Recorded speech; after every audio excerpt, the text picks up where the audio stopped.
everyone. Welcome. Today, we're going to talk about something a little bit different: how to handle the magnetic pull of persistent and scary negative thoughts. And so, first, let's all say hi. I'm Chrystal, joined by my beautiful, beautiful co-hosts, Melissa and Jen. Hi. Hi, everyone. And so we kind of wrote down where we're pointing to, and I'm going to read it. So that's what I'm going to do.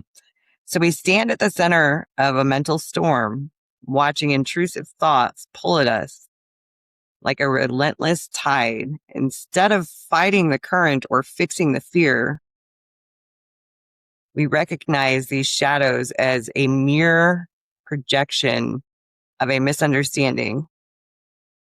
We find peace by seeing that our innate resilience remains untouched by the noise. I think this is a beautiful topic and extremely relatable to anybody that's watching. Yeah.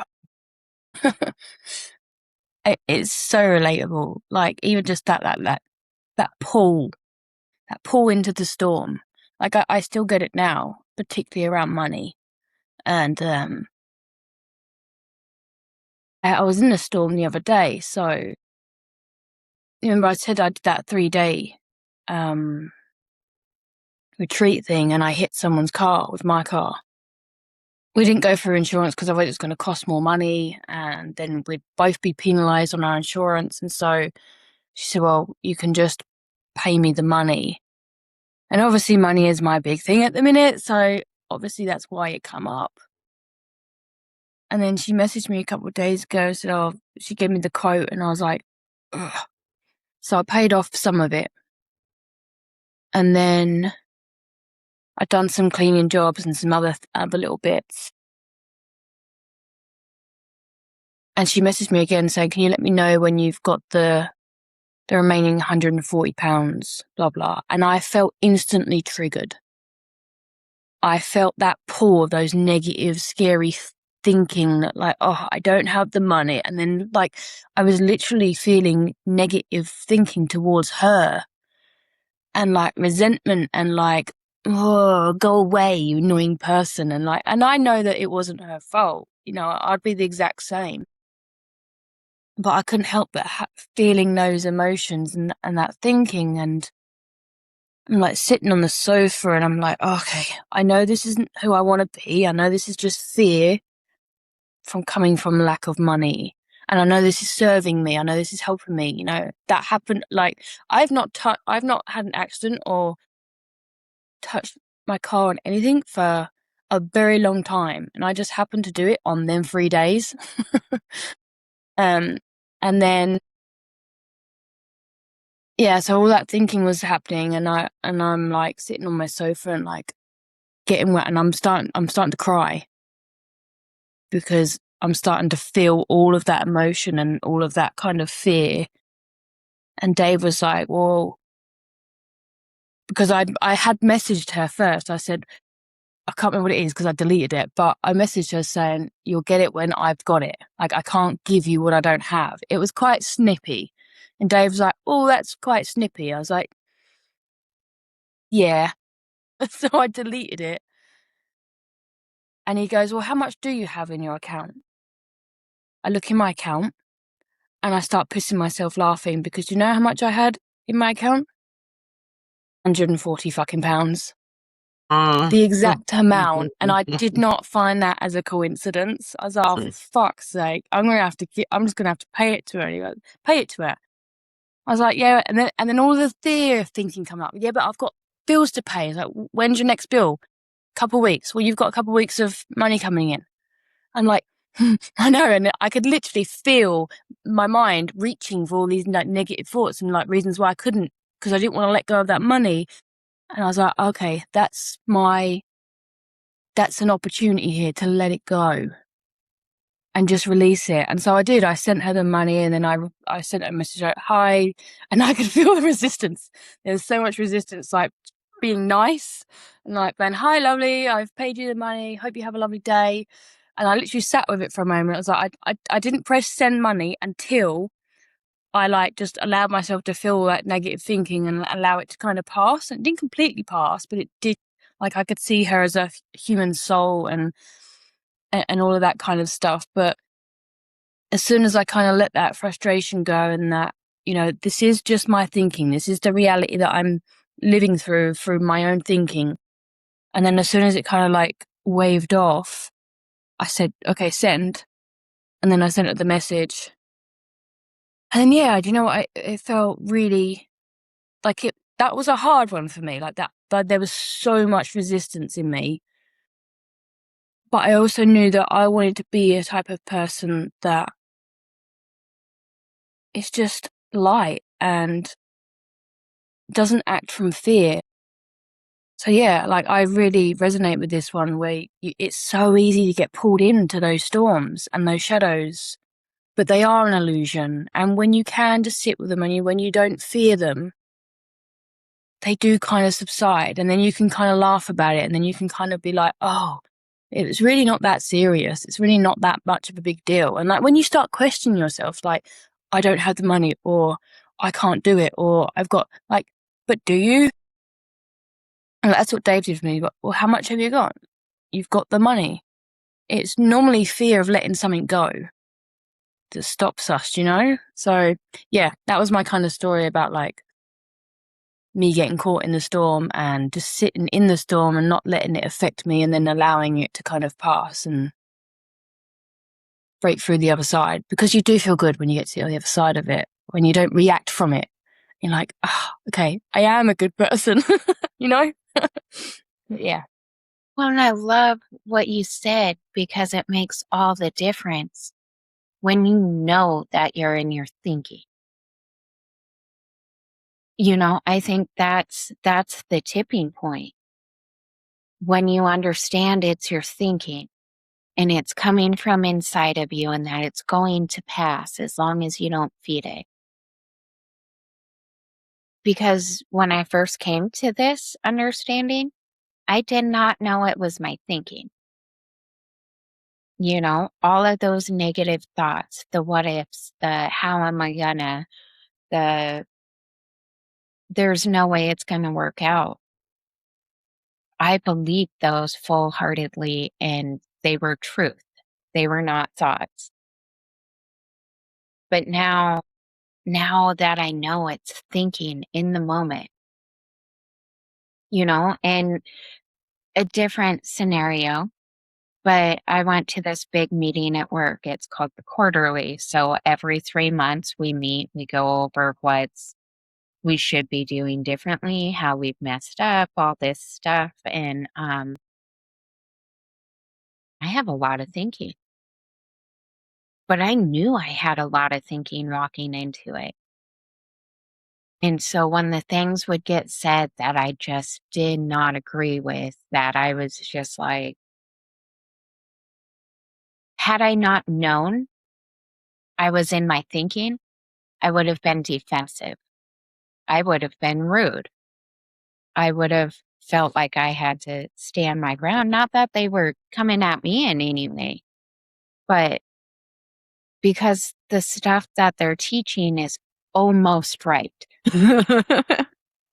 They're almost there, but they're still teaching people to engage with this thinking. So you're not going to quite get there.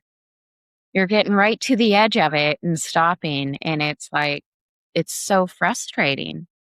So frustrating to watch them teach some of this because it's like you're so close.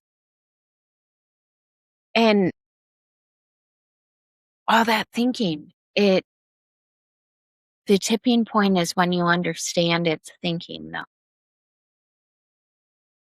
And, like they say, it takes 90 seconds. Once you're triggered, it takes 90 seconds for that feeling to pass through your body and start to ease. And a lot can happen in 90 seconds, but it can also go by so quick. And if we can just be uncomfortable for 90 seconds and be okay with that, we can get through anything. Yeah, I love that. Yeah, I love what you're both saying. So it reminds me, I took a picture. I take a picture of the sky all the time. Don't ask. Whenever I just am staring and then I see something and a thought comes, I'm like, oh, where's my camera? So I can take a picture of it. Anyway, and I'll probably make a post out of it eventually, but hey, this just reminded me of it. So it was a cloud inside a cloud, if that makes any sense. Two different colored clouds, but distinctly two different clouds. And so it came to mind when you were talking, Melissa, about, not only were you already feeling the pull of being pulled into the storm, of being pulled into your thinking, like Jen says, um, but then here came this other cloud where you started making up stories about the other person as well. So you have this storm going on, and then that's what we do, that magnetic pull that we started with, grabbing towards the fear and the negative thinking, and we're combining the storms. These two clouds that were separate are now intertwined with each other, and it just grows bigger and bigger and bigger. And we all do it. We all do it. It's so innocent to get caught up in those storms. And I absolutely loved both of you, and Jen, you too, with your quarterly and biting your tongue, because we feel the truth inside of us. We know the truth inside of us. We've heard the truth. We've seen the truth. We feel the truth, however we want to put that. And so when something is going totally against that, whew, yeah, oh my gosh, I can relate, because there's that like tense, and there's that, ooh, I want to just set them straight right now and just show them exactly what they're missing if they would just listen. But that's the beauty of this space between thoughts. That's the beauty of that metaphorical space. Because once upon a time, had I been sitting in your situation, Jen, or even yours, Melissa, I would have definitely defended and said, well, no, you're wrong. And Melissa, I would have sent the snippy text without even thinking about it twice, and probably followed it with 3 or 4 more. As the storm grew in my head, I could come up with more things to say for sure in both of those situations. And that's the beauty of that space between. It's that beauty of that pause. It's the beauty between the clouds, that space that opens up and separates. And that is where we have that capacity to step into the space of not reacting, not in a techniquey way. You guys know that. It just happened. And you can see things more clearly there. And Jen, like you're pointing to the 90 seconds, I feel like that 90 seconds, absolutely, the feeling travels. Leave it the hell alone. Leave it alone, because in that 90 seconds, if you decide that you're going to just go ahead and, step right back into the storm, or just stay in the storm, you're going to get blown around every which way. And then I promise it will take longer than 90 seconds. It could take who knows how long. That's kind of what happens to us. But I think the examples are beautiful. And I mean, I'm guilty of them too, for sure. It's so easy when it starts, especially when it's around a subject that you've had like your stories that are so true, right? In the past, they're true and you know it. And then you see through them, and then they want to come visit. And you're like, this is familiar. What if it's trying to tell me something? Maybe I'll indulge myself just for a moment in this and see, does that rain feel good on my face? Or am I going to get struck by lightning? What am I doing here? So I get it, because I do it too. But yeah. And I don't think that's ever going to change. But the things that change is we don't stay stuck in it as long. It doesn't take us down as far, because even when we're in the middle of it, once we've seen that it's all coming from thought in the moment, then that's like an anchor. Like, yeah, we can get caught up. We can get bounced around in the currents for a little bit. But then we remember we can reach the bottom and we stand up, you know? What a good mental image right there. Yeah, I love that. You see that video Mhm. of the kid holding onto the side, screaming his eye thing. He's like, just put your feet down. And then he puts Yeah. his feet down like, oh. Yeah. Yeah. Sorry, Jed. I just love the image. It but that's what it's like. You know, we might get pushed around for a little bit, but then it's like, oh wait, I know what's happening. And we're back on solid ground. It might not be exactly where we want to be, but now we're able to get to that place. If that makes sense, you know? Yeah, the only thing I want to add there too is in our awareness too, it's not that we ever actually left solid ground. We just believe it's not there. We truly believe it and we feed into it. We're like holding on to the side. And it's kind of that trust to just say, let go. And yeah, your feet land right where they were on solid ground to begin with. Because it's just the illusion of that we're not, that things aren't okay. I don't know if that made sense. Well, and this keeps popping into my head. And it's from one of the recordings I've been listening to. But they talk about problems and how, as you get to people that are higher in consciousness and you ask them, like, how do you deal with all these problems? That person doesn't see the problem. They see situations that need to be handled.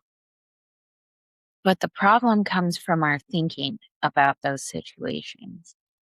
And, you know, that keeps coming back to me when I feel like I'm in a problem. Because even though I might see it as a problem right now, I know that I'm only one thought away from it only being a situation. And so now it's like where my focus used to go to try to solve the problem and create more negative thinking and more whirlwind. Now it's like my reaction is to not, to just kind of look at the fact that I'm only one thought away of this not being a problem anymore. And with putting my attention on that possibility, more times than not, I find a solution. Yeah, I love that. It's that whole kind of the thinking that give you the problem will not give you the solution. You know, so I often do that as well myself. Like if I'm struggling with a problem, then I don't always do it. Sometimes I get stuck in the storm and then I'm like floating around. But a lot of the times, 80% of the times now, I will just stop doing whatever I'm doing and direct my attention to something that makes me feel better, that raises my consciousness, that, you know, like going to the gym. Like I know, even if I don't want to do it at the moment, like if I go to the gym after, I feel amazing. And then if I go to the gym and there's a problem, if I come out of the gym, then that doesn't look like a problem anymore. And I know that is technically a technique that I've used, but this is one thing that I've understood recently about the 3 principles and about getting yourself into a better frequency. Is it's okay to use a technique to get yourself into a better frequency? I spent so long thinking, I do not want to use something to get me feeling better, because then I'm using something outside of myself when I know that I can do it myself. But sometimes when you're in that lower frequency, you can't always access that knowing, because you've got all these clouds in the way. Sometimes you can just have something that blows the clouds out of the way and like, oh, there it is. My innate well-being is always there. Well, and the thing is, we have tools, we have coping skills, we have things that work. I think that a lot of people in the principles get caught up because it's like, you don't need a technique. No, you don't. But if you listen to your wisdom, it'll tell you, this will help me feel better. And does that make it a technique? Well, no, as long as you're not saying, I have to do this every day. But, you can use things. And when it comes to you, like, do this, because it doesn't make it a technique. I think that a lot of people that try to teach the principles get caught up on that. You can do whatever it takes. You can utilize your coping skills. That is in your tool belt. Fucking use it. But don't get so caught up thinking that I have to do this in order to get there.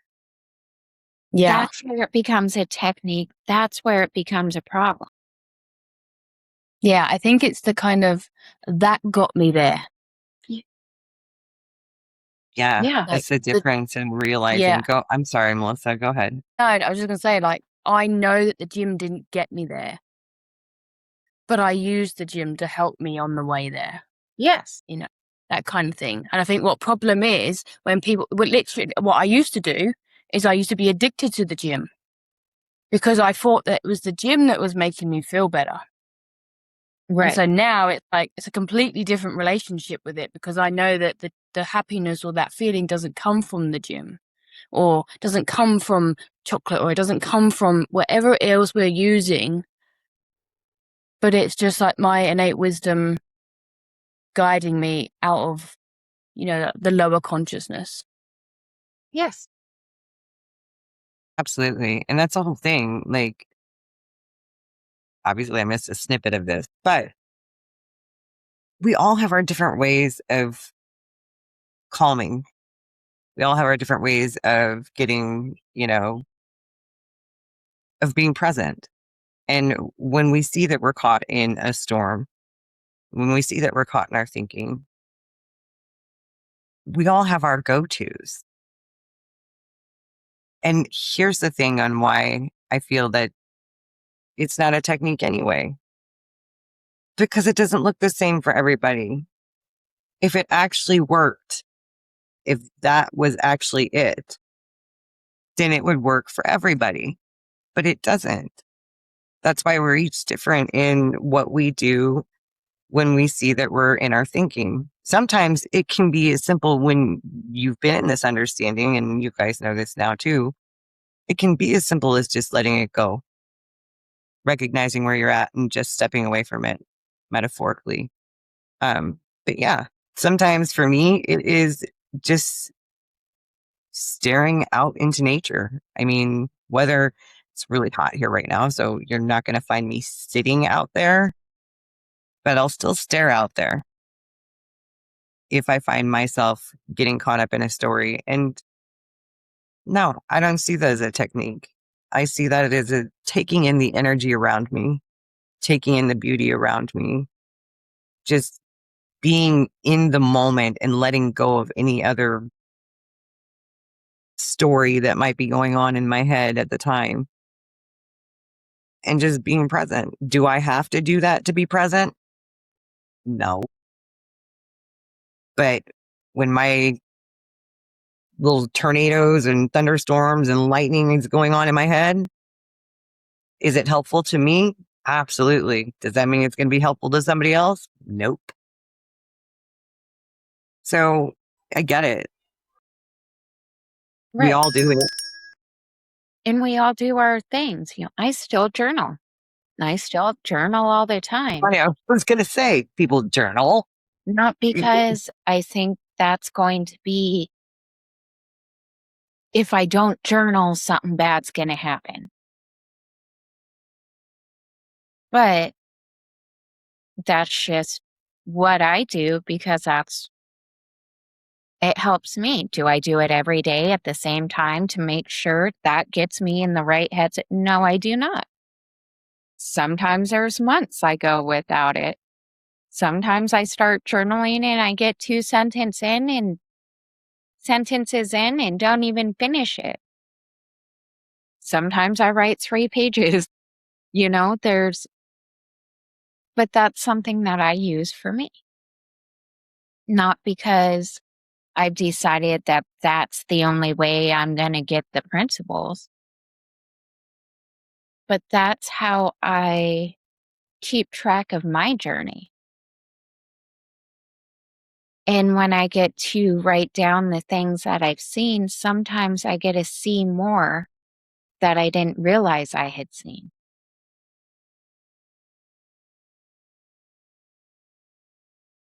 It's, sometimes I go for a walk. Sometimes it becomes a technique when we put the belief that doing this will make this happen. But people get too literal sometimes, and there are no techniques. And I've seen people keep themselves stuck because of that. And always looking for the right way. Well, what's the right way? And then that creates that magnetic pull of, it's not your way. You're not doing it right. And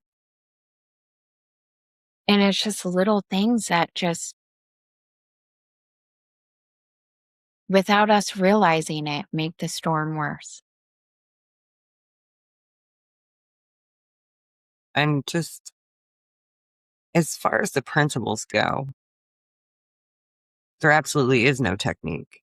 So I don't really think that the people who say those types of things are doing it with the intentions of creating some sort of misunderstanding for people, because there is no technique for the principles. There is no way to do the principles. The principles exist through us, around us, with us, however you want to put it. So absolutely, I get what you're saying. But yeah, there's nothing wrong with the tools in your tool belt for sure. As long as you recognize they're tools in the tool belt. They're not always necessary. In fact, they're not really necessary, but sometimes they're useful. They're helpful. I mean, if I have to hang a picture on the wall, well, man, I need a nail and a hammer, don't I? So sometimes they come in handy. But yeah, I think that I get what you're saying, that a lot of the great teachers can be misunderstood with don't use techniques, but I don't think that they're saying don't go for a walk. I think they're just pointing to the simple fact that the principles is not a technique in itself. Right. Right. And, I've heard some of the great teachers talk about, your wisdom will bring to you what tool you have that's going to be most helpful in that moment.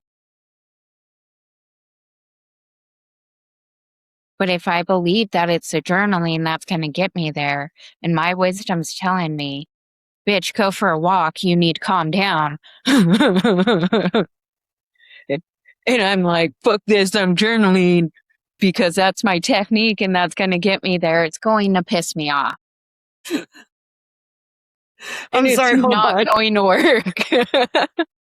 Sometimes my wisdom Your tells wisdom was me a little bit assertive there. my wisdom sometimes has to be with me. Yeah, I'm the same. You're a cranky bitch. Stop it. I often get like, I posted something the other day. I can't remember what it was. I think it was about food. Well, it's been a couple times actually, but the last one was about food. How I was like, literally, I was eating junk food, and then I was thinking about alcohol. I was like, oh, why can't I think the same thinking about food, junk food, that I do about alcohol? And that voice just goes, you can. I was like, fuck off. It's just so like, you can. Yes, it is. You're wrong. I'm like, okay. Sometimes my wisdom shows up very sarcastically. Yes. I always have this feeling that I'm being laughed at. Like, playfully, like, you silly sausage. Yes. I can so remember from like years ago and being new in this transformation of saying, wow, that mind really does have a sense of humor. Like little bitty tests here and there. So I so get it. I so get it. Now I Like, find myself laughing at myself. Mm-hmm. I laugh at myself. That's what happens. I can Yeah. be in the middle of, and I think I've said this before, of frustration and whatever, and I'll laugh. And Yeah. it's like, what are you laughing at? I'm laughing at the fact that I'm totally aware of what I'm doing, that I'm feeding this storm, that I am taking off my shoes and I am freaking dancing in the puddles of this storm and feeling the raindrops and doing all of that fun shit that comes with storms. But laughing at myself because I know better. I know where I am. I know what I'm doing. And I know I don't have to. Yeah. It's exactly the don't. same. As like when I saw I had the exact amount in my bank account, like I was like crying. And then I saw it and I pissed myself laughing. I was like, oh, for fuck's sake. And it was just like, it was the exact amount. And I was like, and I just like instantly I saw it. I was like, oh, okay. I surrender. And then, yeah, after that, it was just like all the seriousness kind of dissipated, and I still was resistant to it.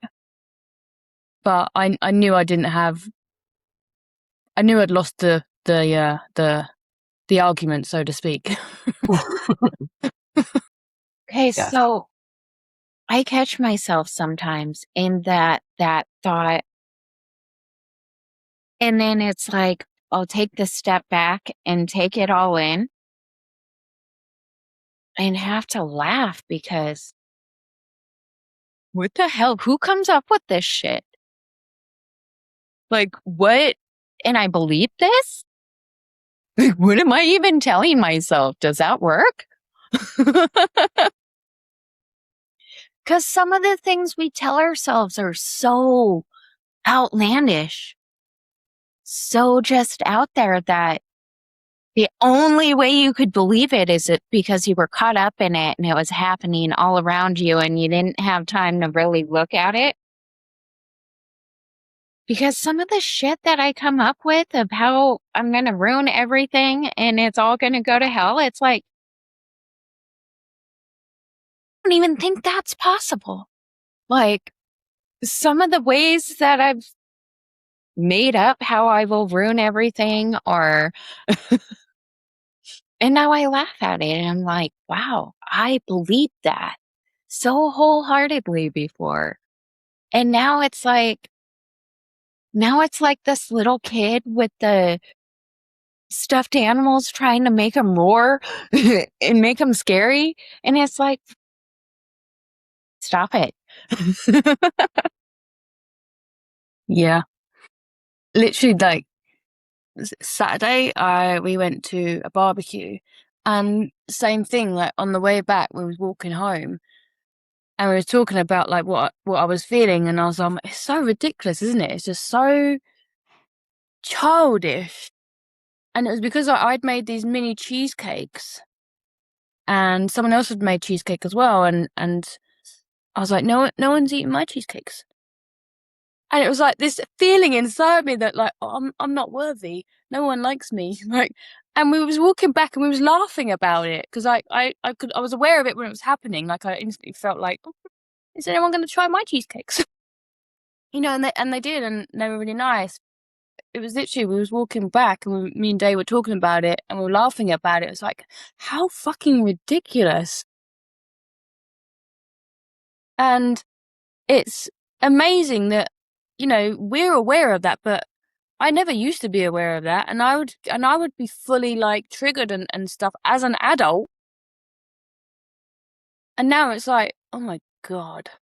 Like how can we believe this shit about ourselves? Right. And act on it, and it's just the most ridiculous, childish beliefs. But yeah, I love where you're pointing to begin with too. Just the thoughts that we believe in and how we're like, what the seriously? I've done it so many times. And that's the beauty of recognizing your thoughts. Is because you can be like, that was here's some of mine. That was a strange one. Okay. What the fuck does that even mean? I don't know. But I just let them go by and I just laugh at them.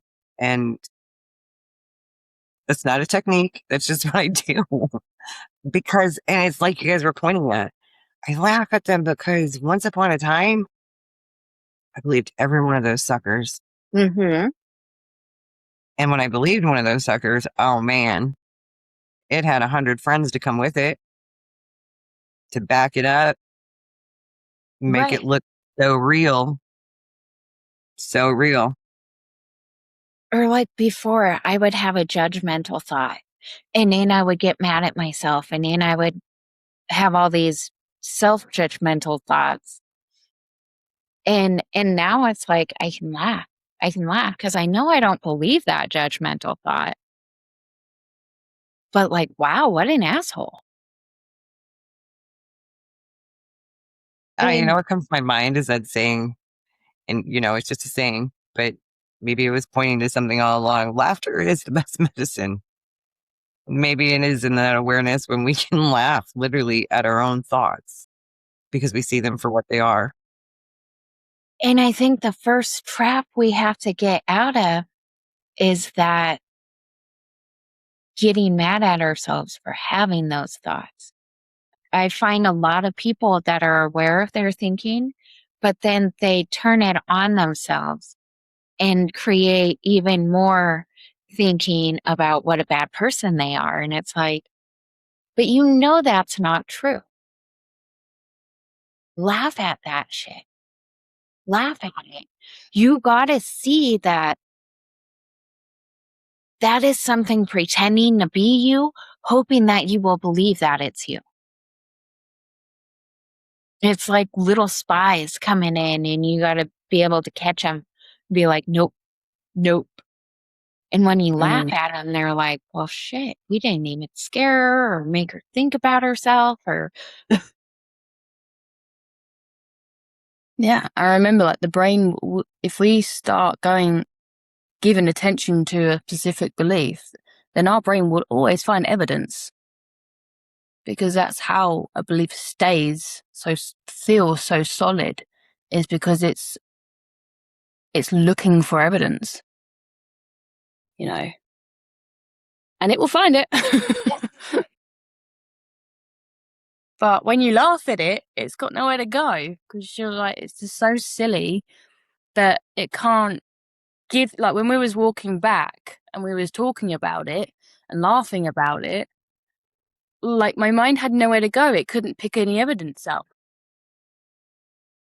because I saw straight through it and it had nowhere to go. It had no food to feed on, you know? That's exactly it. You saw straight through it. And that's so beautiful because it's possible for everybody out there. It's possible for anybody, even the people that say, yeah, but not me. It is 100%. And I love that. Because when you see through it, yeah, you laugh at it and you're right. It's like, wow, it kind of takes that power away from that thought to begin with. Or you just, like you said, you're not feeding it. So you're not giving it any more power. Has nothing to grab onto. It's because it's like, wow, all right, fuck. She doesn't believe me anymore. So now what? I'll try to create a new one. See if she grabs that.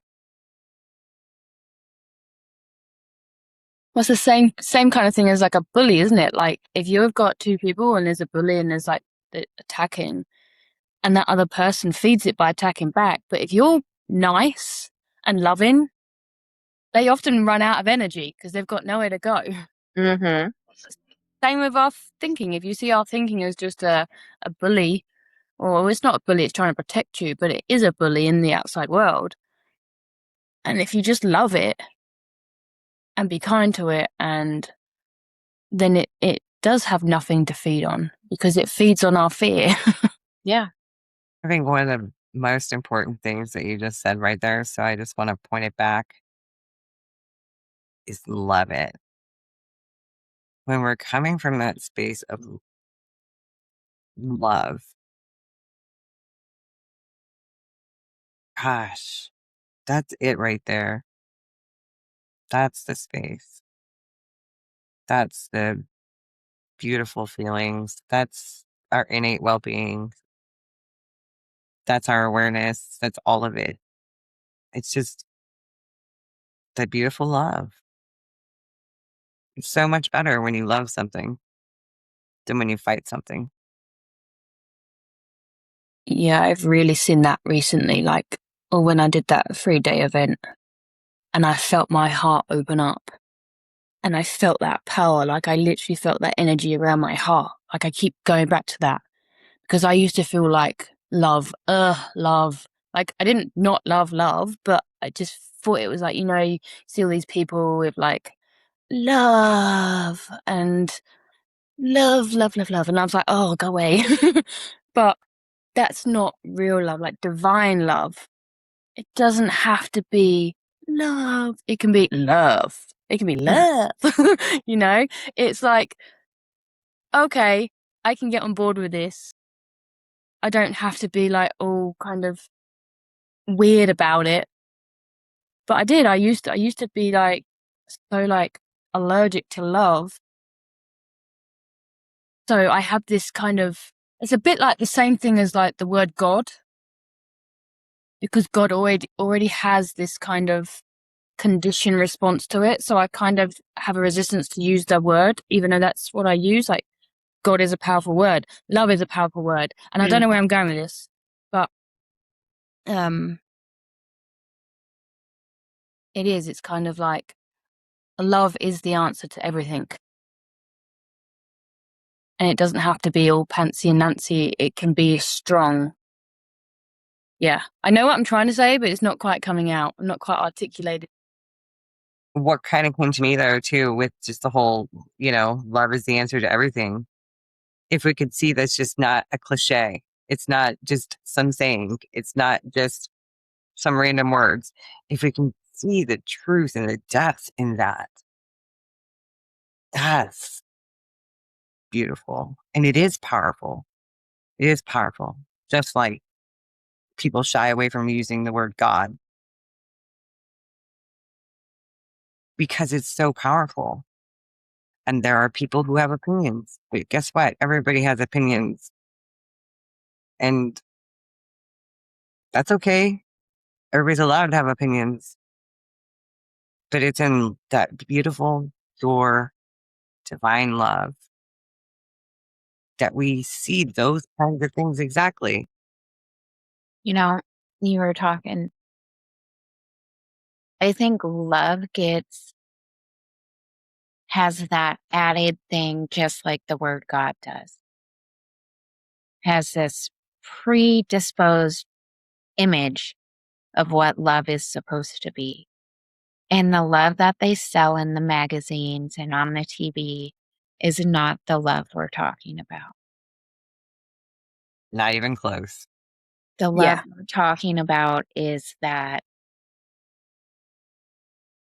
unconditional, like, you are a part of the whole, and because of that, you are needed, and we will.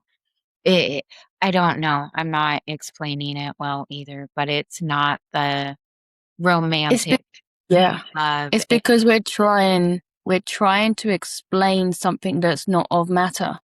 Right. It's so much more than the love that we see, like what you were saying, like on TVs and stuff like that. Like when you say love, it's like you think of like the 60s or, you know, like with all the love. When I felt that love on stage and I was looking at every single person, it was not a love that I felt before, not even with me and Dave. Like it was that unconditional love. There was absolutely no judgment at all. It was just pure love. And it felt incredible. Yes. Even for me, even for someone that was afraid of that feeling and felt undeserved of it. Like it just, I can't even explain it. Like, I don't have the words to explain it. It just felt powerful. It felt very fucking powerful, but not in a egotistic way. It just felt powerful as in like, just like this giving energy of just pure light coming out of me, and I could feel it. And it was just really beautiful. Yes. And the only thing I can think of to demonstrate it is like in the US in 2001, after 9/11. What came after 9/11 was love. It did not matter who you were. Everyone was there to help everyone. Like after that huge thing, the United States came together in love for the people of the country.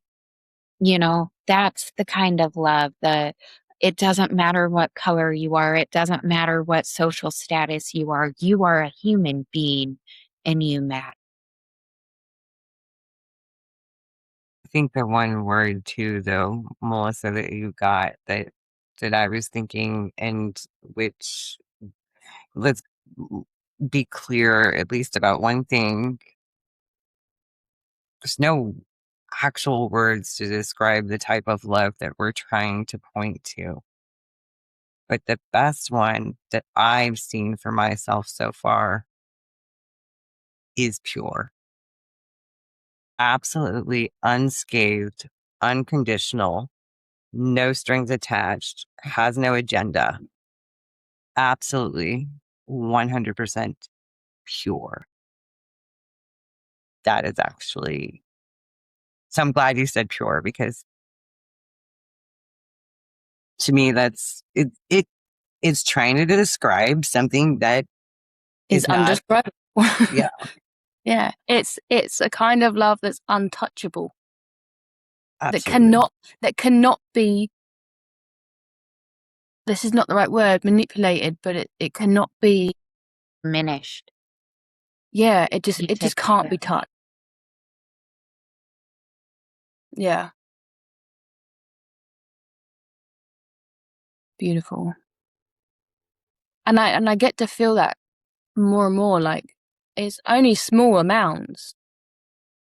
But I don't think I could function in the world if I felt that all the time. It would be too intense. It is very intense. It is.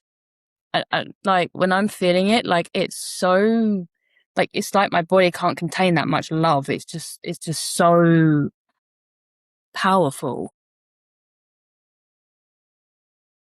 Yeah. Which comes to my mind, which is why we are just lights of love, because it is so powerful. It cannot be contained just in this form. And That's why it's these lights of love that we give and that we share and that we extend that to other people, because it's a feeling you can feel. When you started talking about it, I could see you tearing up, but while you were talking about it and tearing up, I was getting goosebumps on me from the feeling of that love coming from you. And that is the type of power that this love has, and why it cannot be contained in a form. That's why it has to come out of us and through us. And yeah, it's so beautiful. I just realized,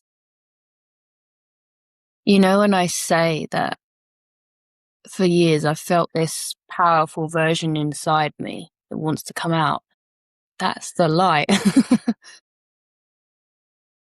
That is that power that I've been afraid of. Yeah. That's the light. That's that power that I can feel. Yeah. Wow. I just literally just like, oh. Yes.